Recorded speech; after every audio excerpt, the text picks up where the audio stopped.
Hello, everybody, and welcome to another edition of Magic Mics, proudly sponsored by Mana Traders, as well as Twitch subs and Patreon supporters just like you. My name is Evan Irwin, and get started each week by saying hello to my two co-hosts, Power Dragon. What's up, everybody? This should be a fun week. Not a heavy week, but a fun week. What a fun week. The internet's Ruben Bressler.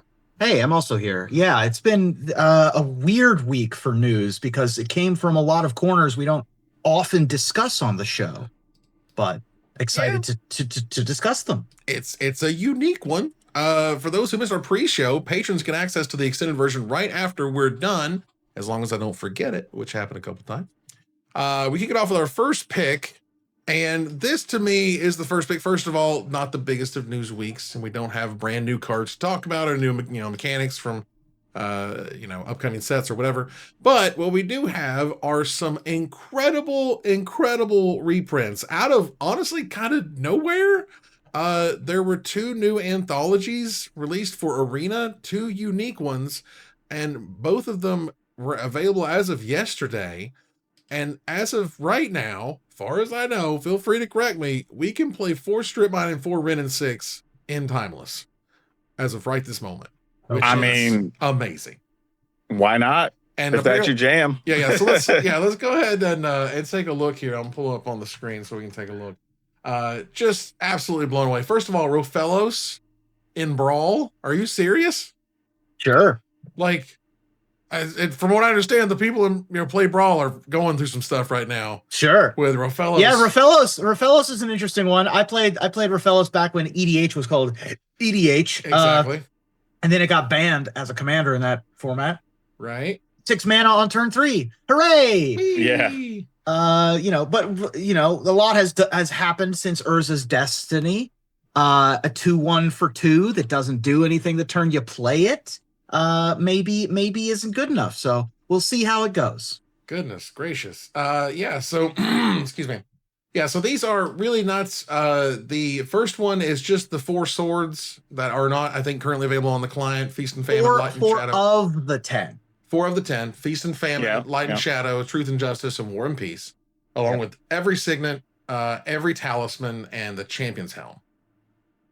Yeah, this was a weird one because, your swords, obviously, the rares or mythics that are going to be hard to get. But, you can always just craft commons and uncommons. Right. So it's just like, but the 4 swords are actually pretty sweet to have in there. The 4 swords are cool, but again, the talismans and the signets are just uncommons, which you should more than likely have a bunch of. Yeah. And if the swords generally, unless they're going to start seeing some out of constructed play for some reason, I only really want one of them, right? 1 or 2 is all you need of any of them. Of the anthologies, but this helps your cloud deck, Oh yeah, sure. This helps. Oh sure, stuff. Yeah, I mean, and Darksteel Plate's there. Let's not forget that card's around. Sure. But yeah, so this is neat. This one's fine. This one's cool. But there's a second one. The second Arena Anthology. Oh, baby. Oh, my God. This is the hotness. It features Grist, the Hunger Tide. Cannot tell you how many times I've had to stop building a deck because this thing was in it and it required, whatever interaction. Ren and 6 is there where we talked about Ren and 6 and Strip Mine, which is crazy. Freaking, I'm sorry, Mox Opal is here? Yeah. Yes, please. Freaking Mother of Runes, officially awesome. Not just what was the one in the Modern Horizons version? Oh yeah, Giver of Runes. That's right. Yeah. That's right. Some Barogoyf and Pyrogoyf. These are commander cards that Ruben knows that I've never heard of my whole life.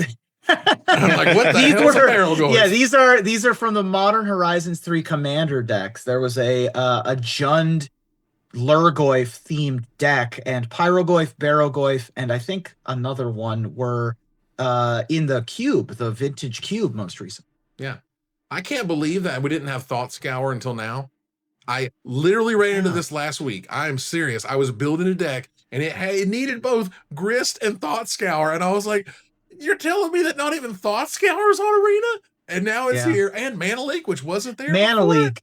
The big headliners to me from a playability standpoint, obviously we're going to have stuff like Empty the Warrens and the Planeswalkers that are in individual decks. But the fact that Mana Leak and Thought Scour are here, those really tie specific types of decks together that aren't necessarily, Thoughtscour is going to see play in Phoenix, obviously, but it sees play in other types of decks as well. So those are really important. And also we get, there's a bunch of glue kind of cards in the second anthology. Yeah, I like what ignoble hierarch options you get from that, having that multicolor option.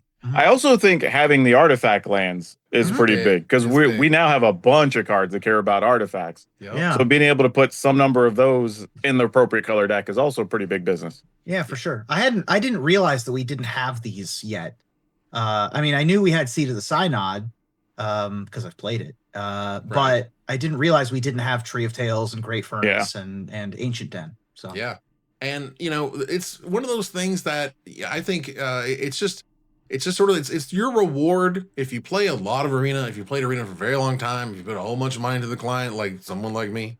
I feel like Timeless is kind of your reward for doing so. You get to go play with all the toys, all the broken stuff. If you've got all the broken stuff, go play with the broken stuff.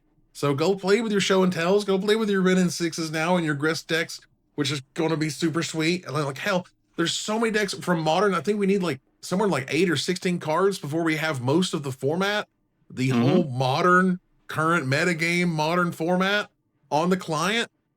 We just changed Pioneer from Frontier or whatever, like recently. Yeah, didn't we? Like we just changed that earlier this year. Yeah, it wasn't that long ago. Like we're gonna be able to have legitimately modern constructed events in the client, like pretty close. Long. Yeah, it's crazy. And these are actually solid value, considering you're getting straight up 4 copies of everything. So it's not like, oh, I got 1 or 2, or I got the special skins or whatever. Like, and the second one, it actually has quite a few rares and mythics kind of throughout the list that are pretty cool.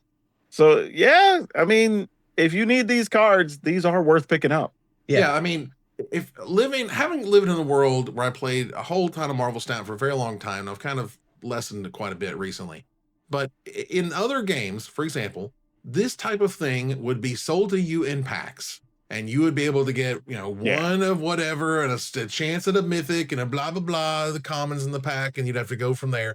And no, this is awesome. This lets you buy all of this stuff all at once. You can still craft it if you want to. The anthologies are generally always worth the money, even if you don't think you're going to use these cards. I'm telling you, there have been times where I'm like, man, I'm so glad I got that anthology because of random 4 of so-and-so. Like, and this is just full of value. Even the first one's still full of value with all the cool stuff you get from it. But man, that second one, even with 4 Mox Opal, y'all, how long we've been waiting on Mox Opal? Oh, dude, it's just loaded. We're talking about Grist, Ren and Six, the Mox Opal, the Raphaelos, the Hierarch. Like, there's a bunch of, Dam is in there. Like, a bunch of rares and mythics just loaded up everywhere. Everywhere. I absolutely love it. I think it's great. I'm super surprised in the best way. Let's go. More anthologies, right? Just give me more of the clients, more of the magic on the magic client that we use these days. Obviously, online is going to keep up because online has kept up. But if anything, online has all these, so whatever. The only thing I wish is that these would just stay available long term. It'd be nice. For any of the anthologies. It doesn't hurt them to do that. Yeah, so if you start playing, I don't know, 2 years from now, and you're like, I kind of want these things or whatever. Yeah, let me just give you whatever it is, $30-$40. Let me just get all these, and just be happy going about your day. And people will play more Magic, right? We've argued before. It's the issue I have with Marvel Snap, right? Like, just once you get behind, it gets tough. Like, just give me the easy way to just give you, I don't know, $50 or whatever. Let me get caught up a couple sets. Right. That's all I want. Same thing here. Make it easy on people. You're going to get their money. Like, just let them give you $50, $100, whatever, but not have to worry about getting cards. Yeah, these are just sweet. I love the hell out of this stuff, and I'm always excited. It was just, it's one of those things where I know they can't announce everything all the time, that much ahead of time. But, wow, it just kind of went from, hey, surprise, you have all these awesome cards in Arena now. They're available. Go buy them now. I'm like, okay, thanks. Yeah. This is awesome. So that was super dope.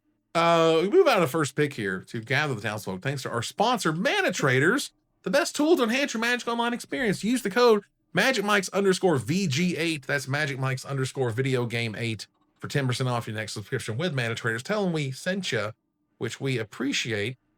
And moving on here, Gather the Town. So we're talking about some community issues and things that we've been talking about. And there was an interesting note that popped up. This was, I think, based on a Blogatog post, where Mark Rosewater said, quote, the vast majority of cards aren't relevant to constructed tournament play. This is where they're talking about direct to modern sets. And the bigger the format, the smaller the number of new cards relevant to that format, barring things like direct to modern sets, which we are moving away from. So that's kind of somewhat could read the throwaway line, but in some ways, and we've noticed this pretty clearly, that if your sets are built around rate, the most you get out of the little that you can pay, and are injected into a format that is very much centered on rate, are you surprised when that format is now built around those sets that you built around rate? Sure. Right? Yeah, I mean, I get it. I think that I think that there's two sides to every story. There's two sides to this. One is you're absolutely right that when you make cards for a direct to eternal set, either legacy or modern or vintage, that is going to shift the gravitational center of what's playable overall and change, the playability of things that existed beforehand. We're raising the temperature of the Earth by 2 degrees, which is going to change a lot of the ecosystem. And that is huge. That is not to be underestimated, and that's the main complaint that established Magic players have. Right. On the other hand, this allows designers to stretch their muscles in a way that they are traditionally not able to do. This allows for abilities and keywords and strategies that perhaps were underserved or underexplored in the past to get more attention, new attention, which can either be good or it can be bad. And it also allows not just for a revisit to boundary pushing in design, but also boundary pushing in what is able to be reprinted. Like, this allows us to make new copies of Toxic Deluge, or what are some other cards that got introduced to Modern through the recent one? Phyrexian Tower. These are cards that have been printed that aren't necessarily usable in any meaningful way, that aren't necessarily too powerful for Modern today as it is, and so we get to reintroduce them to the ecosystem. So that's the devil's advocate argument, but the devil doesn't need an advocate. I still am happy that we're not getting more direct to modern sets. I think that it was too impactful on what I was hoping to be a unique type of format, for sure. Yeah, I think on both of those points, as far as needing design space for R&D, we're getting a lot of that already anyway, right? Because we have all the universes beyond and secret layers and whatever. Mm-hmm. So they're already getting to try a lot of cool things and introduce a lot of other things. So I don't know if we necessarily need that in general, but you're right as far as how much it's going to affect the format. But ultimately, you're doing a lot of that. So somewhere between 10 and 20 cards in the set actually are the things, right? So you're spending all this time on R&D and art and doing all this to ultimately only have a couple of handfuls of cards really be the thing. And it's like, well, is that really worth it in the end? Whereas if you tone things down slightly and it's a standard set, okay, well, now more of them get played and they're still introduced into Modern without outright destroying things in the process. Right. Now, like we've had sets go directly to Modern and do absolute nothing, aka Assassin's Creed. That thing might as well have been a fart in the wind. Is that legal in Modern? It's legal in Modern. That's crazy. Who cares? No one cares. Yep. Nothing's exciting in that set, and so off we went. Great, awesome. But had that been a standard legal thing, right, it could have been cool. It could have at least been interesting and maybe playable. Who knows? But then they had to release it in sets and an arena and so on. Whatever. The point is, those direct to modern sets, like even Modern Horizons 1 Hogak Summer, Modern Horizons 2 was Grief and all that garbage. They're this Recto scam. Lord of the Rings, which was direct to modern. Yeah, you couldn't have made the One Ring that powerful if it wasn't going direct to modern. I absolutely believe that was part of those conversations of how good should the One Ring be. Well, it's going into modern, so you can make it really awesome or whatever. And now it's banned in modern because it was dumb. Like, and then when Modern Horizons 3, here comes Nadu, which they like tried to spice for Commander for whatever reasons, and it went to hell. So yeah, there's just so many times where we've seen this direct to older formats. They can flex a muscle, but they often flex either the wrong muscle or they flex it too hard and everything goes sideways. So I'm happy with a new don't do that anymore strategy. Now, let me put my somewhat imaginary tinfoil hat on. I think this was just a safe time to make this announcement because it just didn't matter. Yeah. Like, I think he already knows, like a lot of people at WotC, like what the next year is going to, probably the next 2 years roughly, is going to look like. There's likely, if anything, if we're reading between the tea leaves, probably not going to be room for it on the calendar anyway. So it's very safe to just say, hey, don't expect a Modern Horizons for a while because we're just not going to make them for a bit. Because you weren't going to have room. I mean, what do we have? Like 6 releases or whatever this year anyway? Like, yeah. So if the calendar next year looks similar, where would you even put one? You know, especially between all the secret layers and promo things at conventions and blah, blah, and whatever. There wouldn't have been space for it. And you don't need it. You're already making plenty of money without it anyway. So no need to disrupt anything. So now, is there a world in the future where maybe we run out of good Universes Beyond in, I don't know, 2032, and they're just like, you know, we could always go back to the Modern Horizons idea. 4 looks pretty good. Yeah. Because like maybe Modern Horizons 4, the Modern Horizons sets sell. Sure. They sell like crazy. Sure. So they have their purpose. They really do. So this is like a kind of a painful decision in some ways. A, I think obviously he knows what's going to happen in the next couple of years, but B, that really is a crazy moneymaker just sitting there. And Wizards has goals they have to meet every quarter, whether they like it or not. Papa Hasbro's putting on the pressure, and when you need to like make a lot of money fast, a Modern Horizons set will make you a lot of money really quickly. And you know what that says? They're already making a lot of money on all those other Magic sets that they're not even worried about it. Can't print enough Final Fantasy, right? Like, who cares? Well, you can't hardly. Nuts. There's still stores waiting on more Tarkir, more Edge of Eternities. Like, their Foundations is still selling out. Like, I was just on a thing the other day with retailers. They're not able to get enough Foundation stuff to sell people. Wow. Good. Great. So, yeah. Those are great problems. Fantastic.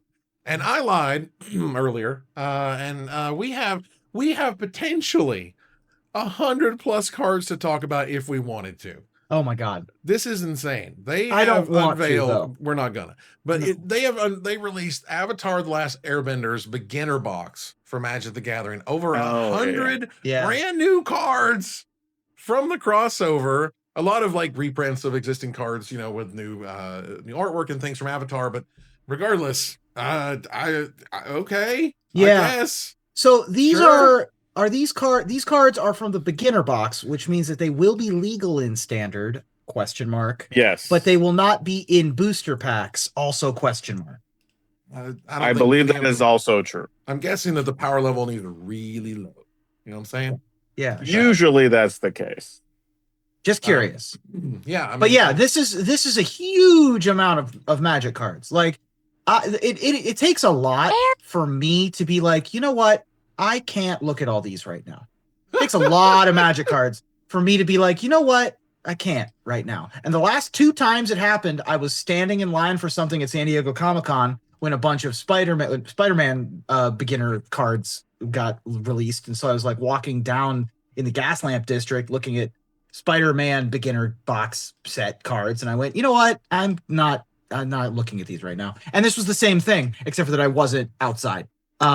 This is just so many cards, and it is way early as well. It's because it's their jumpstart setup they started putting in the beginner box. That's why. Okay, I was wondering why there were so many. That makes sense. I mean, yeah, these look fine. I mean, none of them, like, there's 1 or 2 that I'm like, I could see how maybe I put this into a deck, or this could be a filler card for redundancy on a type of ability. Like they got a pump spell that draws a card. Okay. I love the flavor of Avatar, so they make me happy to read, to see the names of. Right. The fact that It'll Quench Ya is the same text as Quench, except for on a lesson, is very funny to me. That's a great little reference. Like these, the cabbage stealing rabbit kangaroos had their moment in the sun, which is awesome. The Rabbaroo troop. Mm-hmm. Yeah, I mean, so these are fun for me. There's some cards like Allied Teamwork where it's an enchantment, it makes a 1/1 ally, but your allies also get +1/+1, right? Like, all right, if somebody wants to play an ally theme deck, that'll make its way into a couple of decks, you know, but there's nothing that seems like crazy, undercosted, efficient enough that people just like, I have to have this in my deck, sort of a thing. There's like some random prowess creatures and stuff like that, but nothing crazy. I mean, yeah, they should be, and a lot of them. There's only one rare per thing, so I guess there's 10 rares or whatever. So, but this is Jumpstart, basically. Yeah, exactly. So and this is low, this is fine. Right? This is low power Jumpstart. They like I can imagine like Jumpstart's still a great idea, even if it's not that viable as a low power retail product. As a low power beginner product, it's brilliant. It really is. Yeah. Take A and B, shove them together. You got yourself a deck. Let's go. Like that's sweet. You can have a replayable, time with that. That's great. So the idea is awesome. Dumping 100 cards all of a sudden is just, let's move on here fast to Desperate Ravens, where we rant and rave about some things, because this just is right in the middle of it. Yeah. Release density. Okay. We have had this conversation many times, particularly in the last 5-ish years or so. The proxy guy notes that Wizards has printed 6,254 cards in paper Magic in 2024. The mental equivalent of seeing 17 new cards every day. 17 cards per day, every day. If you add in unique printings, it jumps to almost 31 cards a day. Okay, cool. That sounds bad statistics. However, it was also pointed out that we've been on this frequency schedule for a long time. For a while. Yeah. And again, we've come to this every single time. You are trying to tell a $1 billion+ brand, stop making so much money. Right. You're literally selling them that. And we just explained, they are themselves saying, hey, we probably should do the direct to modern sets for a while.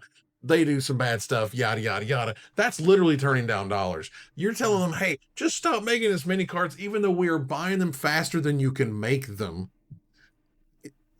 What do they need to see at this point? I don't know. What do they need to see? Dude, literally can't keep them in stock. Can't. Like, enough. that's the thing. I do sympathize with players, genuinely. They say, hey, it's too much. I can't keep up. It's a lot to absorb. It's information overload, however you feel about it. But at the end of the day, when we're looking around, and like I said, I'm generally talking to retailers, their biggest problem right now is stock issues. Yeah. It's not that I have too much. It's like I don't have enough.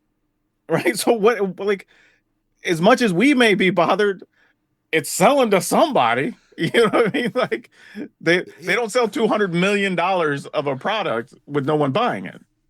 It blows my mind that what it took to reach Richard Garfield's original vision of Magic, which is you sat down against somebody and they played cards you'd never even seen before. The way to get there was to blow up the game as hard as you could, make as many cards as you could, as fast as you could, to the point where it's like a brand new experience. You sit down at a table and they go, I play so-and-so, and you go, what does that do? And you read it, it's like a whole new world. Like, oh, this is a thing that does the stuff. And when you start looking up decks and cards and things that help go in your deck and you find cards you've never seen before, I think that's kind of brilliant. So, at some point I stopped worrying, and I just like, okay, I think this is fine, because if it was hurting Magic, seriously, if it was seriously hurting Magic, we've done this for 5 years and it's only gotten bigger every single year. Yeah. You can't argue against the numbers. I'm sorry. So if that is the case, and it literally brings us back closer to a vision of where Richard Garfield wanted the game to be, I don't know a better scenario to be in, quite frankly. Yeah, it's I'm with you. Success and it's fun, huh? I've said that before. Yeah. Like, if for some reason it stagnated, or people were just like, F it, I'm not buying anymore, or the secondary market price on stuff was below retail, like, okay, cool, then we would have things to talk about. But right now, that's like if I was running my shop and we were just killing it hand over fist, running events every day, and somebody walked in and goes, you should probably have a few less tournaments. I'd be like, well, other people are saying otherwise. Right. Yeah, like, you can't make somebody not do a thing if there's enough demand for it. Right. Like, it's tough to say, we are within the ecosystem as players ourselves, right? Sure. So it's tough for us. It's tough for me, a deer living in the woods, to say that it's bad for them to release more wolves into the environment, because it's bad for me personally, and I don't like it. Whereas clearly it's good for the environment. Like it's raising the. I'm not a naturalist. I've run out of runway for my analogy. I know what you're talking about. You see what right? I'm saying? Yeah, there was actually, for people who don't know, there was actually an experiment where they released more wolves into the thing to help balance the life cycles of things. And as they discovered, by having the wolves there and helping balance stuff, things that would eat certain things or whatever no longer existed. So more trees flourished. And all. Right. Yeah, it made things way better for everyone, including the deer. So exactly. But that's deer overall, as opposed to me, the protagonist of reality, who suffers because they're releasing more. Anyway, you get my. Right. You see where we're going. Right. Well, this was a good analogy. We tag right over. I got you. Thank you, Power Dragon. Listen, if anyone ever tells you that Wizards only prints a single print run of anything that is not a collector booster product, and some others, we won't talk about it. Point is, if they tell you play boosters are only single prints, they are lying to you so hard it hurts. I think what happened, there's a silly rumor of only printing one single print run of Spider-Man play boosters, which is absolutely ridiculous, is that collector boosters are one print only. You can't do X of Y collector cards if you print them twice. You can only do that once in your single print run, and that's it. So, and that's why the collector booster boxes are more expensive. They go. I can explain it simpler than that. Go for it. If Wizards goes to Marvel or Disney, whoever you got to speak to get to do these deals, I'm assuming they paid no less than $15 million to make this deal happen. Sure. Okay. You are not, and I am putting the trust in the higher ups, the people that do the printings, whatever. You are not going to agree to a thing that's going to keep you from making an additional $50 million plus. Yeah. And that's probably on the low side. Sure. To only do one printing. Right? That doesn't make any sense. Right? You just mathematically would just be a dumb deal. Right. They would just walk away from it. Like, that's stupid. It doesn't make any sense whatsoever at all. But again, for me, I think someone said only one run and the collector wasn't heard and they just heard Spider-Man and they're like, what? And then people want to use this to pump up prices or whatever, which is silly. But overall, and I also understand that there can be some silliness in only printing one print run of collector boosters, but you can't have both. You can't have X of Y super rare collectibles and more than one print run. You got to pick one or the other, and they've clearly chosen the one print run. Not to mention they're hard to print, right? Yeah. Expensive versus the other products. I can imagine they're difficult to package and quality control and so on. But yeah, a whole thing.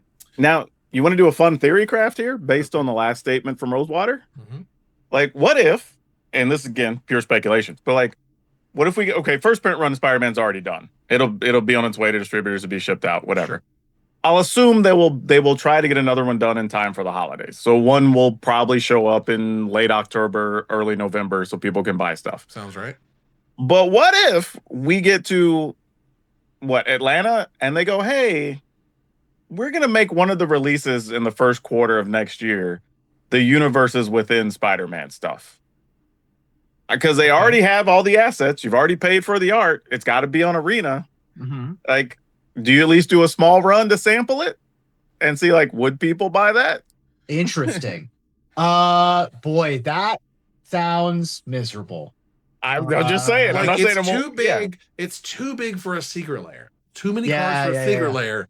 Right. But there's not really enough for a set. I think its own set, right? They even said Spider-Man's a small set. Boy, right? That sounds like a logistical nightmare. For it probably a lot of people. Realistically. Yeah, I don't think so because of those reasons. But I see where you're going with it. I think it's a good. This would have been a great going infinite segment. Now, I do think eventually, another couple of years down the road, we will get universes within Masters or whatever. Universes within Masters is already at 1,000 cards. Yeah. That will definitely be a thing somewhere down the road, but I don't think it's next year necessarily. Yeah. That's interesting. I mean, it's an interesting.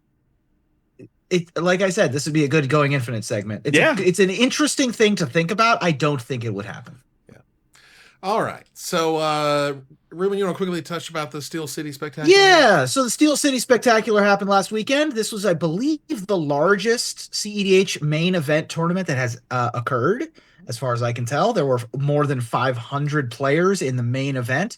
This was a 20K event, and it was taken down by Italy, Primal Conqueror.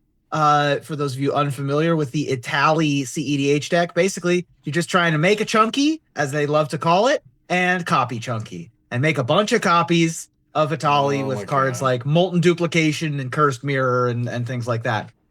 And because a lot of the decks in the format now are about card density rather than synergy, you as the Itali player can take advantage of a lot of these really good, colors in these like 4-color blue piles.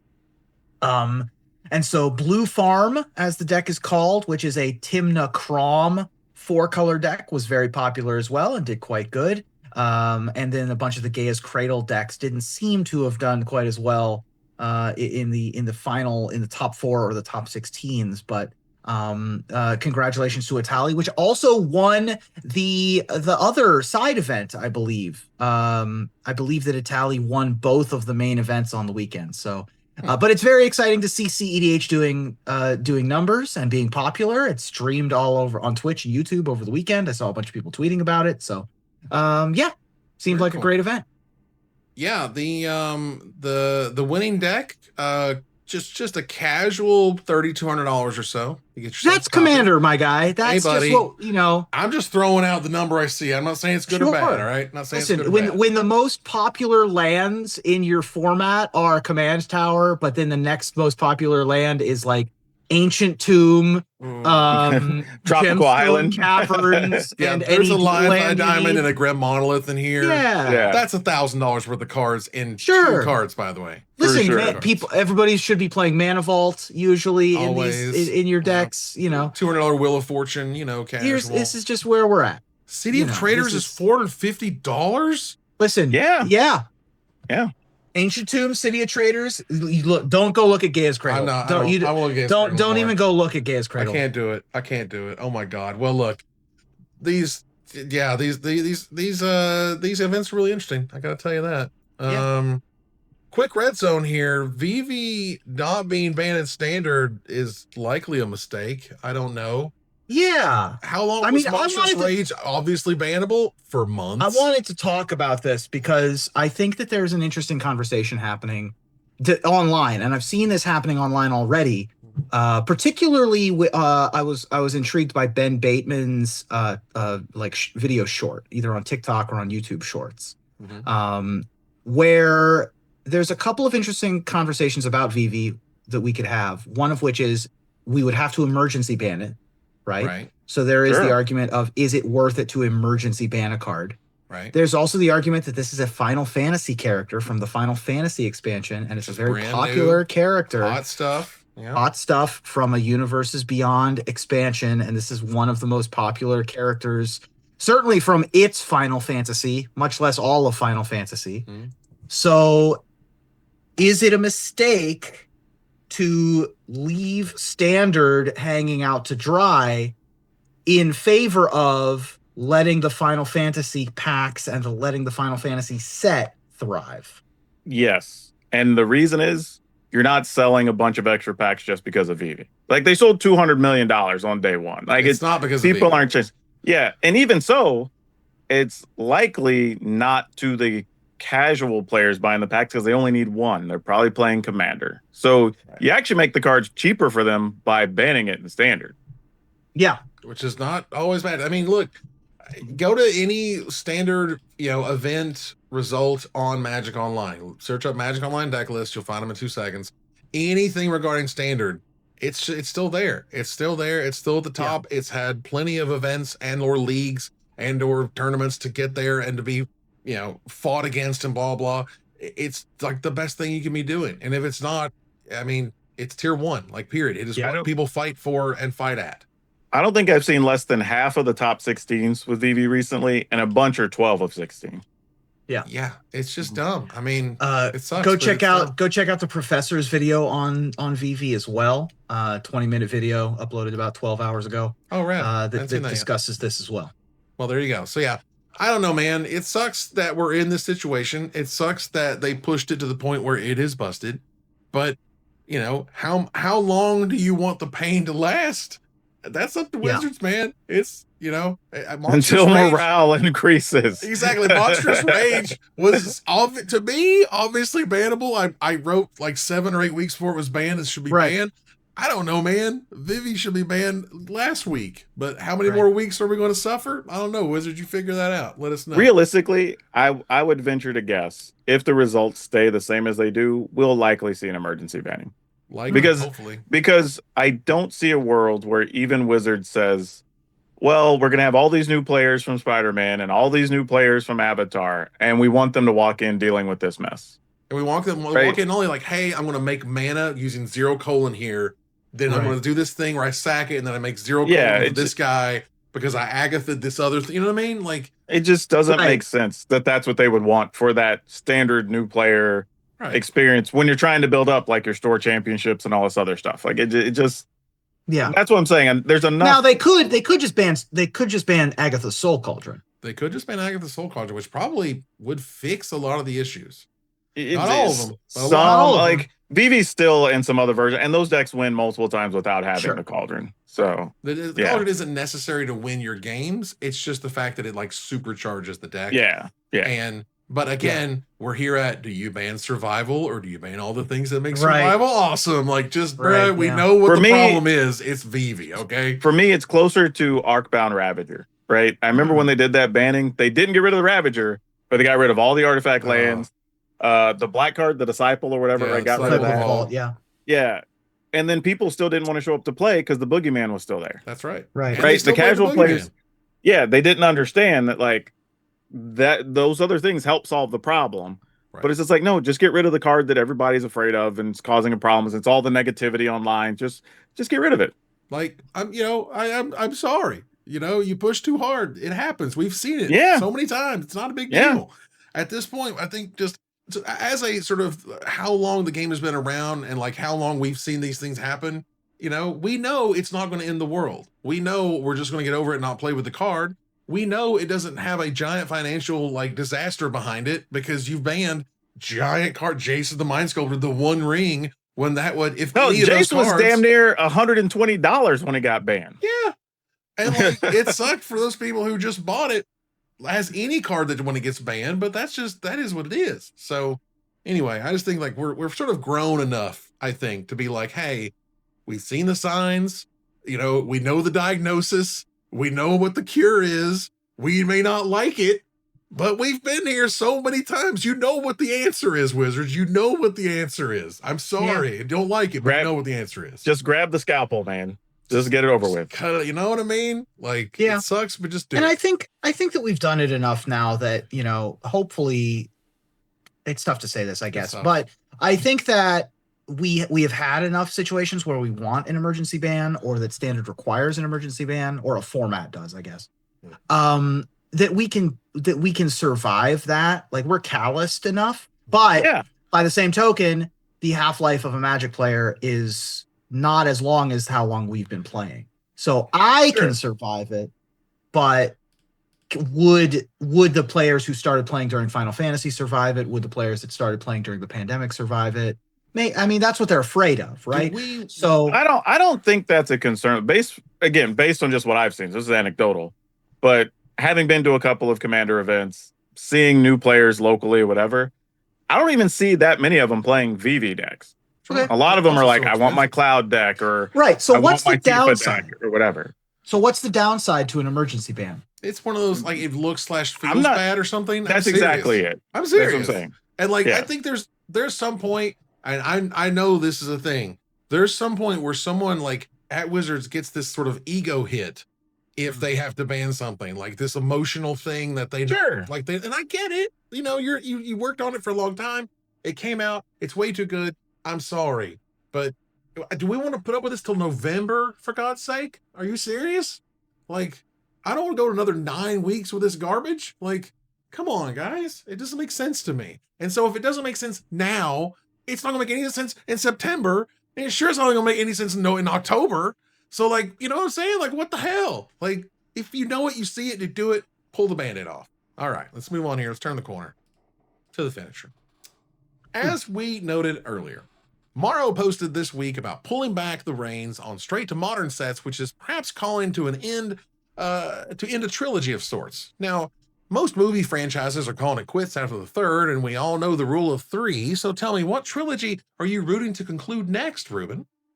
This was a weird joke to write. I didn't have a lot of great joke topics this week, but I wanted to talk about ending trilogies. And so I really want the end of the Hellboy trilogy. I think that Guillermo del Toro deserved, and we deserved, a third Hellboy.